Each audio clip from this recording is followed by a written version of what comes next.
महाराज भर्तरी जी ने मन को खोजा, मन की बात कि क्या चाहता है। सुंदर स्त्री का भोग ऐलान कर दिया कि विश्व की कोई सुंदरी मैं उसे वर्ण करना चाहता हूँ, मेरे सामने आए।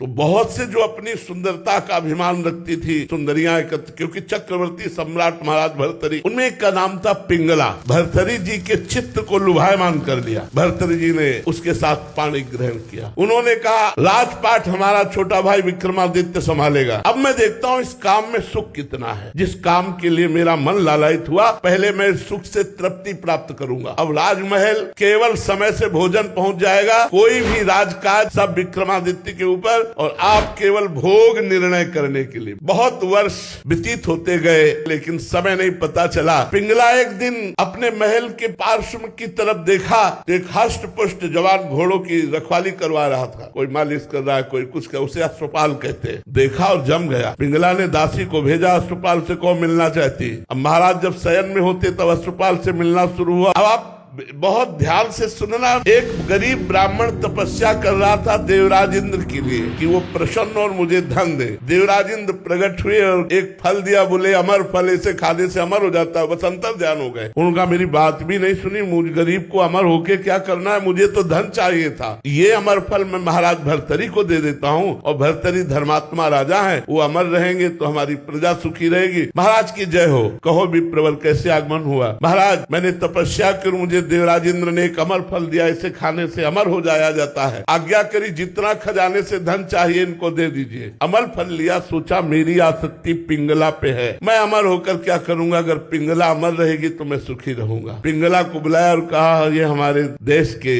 विप्र की तपस्या का फल है, आप इसे पा लीजिए, अमर हो जाएंगे। पिंगला ने सोचा मैं अमर होकर क्या करूंगी, यदि अश्वपाल जीवित रहा, अमर रहा, तो मुझे सुख मिलता रहेगा। उसने अश्वपाल को दे दिया। अश्वपाल का संबंध था राजा की नर्तकी से। उन्होंने सोचा अगर ये नर्तकी जीवित रही, अमर रही, तो मैं सुखी बना रहूंगा। उन्होंने नर्तकी को दे दिया। नर्तकी ने विचार किया मैं जिस राजा के दरबार की नर्तकी, वो राजा अमर हो तो अच्छा है। वो अमर फल फिर भर्तरी जी के पास पहुंच गया। भर्तरी जी महाराज के पास जब अमर फल पहुंचा तो उन्होंने वैश्या से कहा क्योरी विप्र अमर फल लाया तो समझ में आया तपस्या करके लाया, तू कहां से लाई। अब वो तो कांप गई। तो उनका महाराज आपके महल के पीछे जो अश्वपाल ने मुझे दिया। जाओ। अश्वपाल को बुलाया सभा में और कहा बोल ये अमर फल कहाँ से मिला। होश उड़ गए। महाराज जीवन दान हो तो सत्य बोलूं। हाँ जाओ, माफ किया। महाराज आपकी रानी पिंगला ने दिया। पिंगला को बुलाया और कहा क्योरी चक्रवर्ती सम्राट मुझ भर्तरी से तुझे तृप्ति नहीं हुई, धिक्कार है इस काम को। और उतारा मुकुट और रख दिया और सदा सदा के लिए बनवासी बन गए अतृप्त होकर।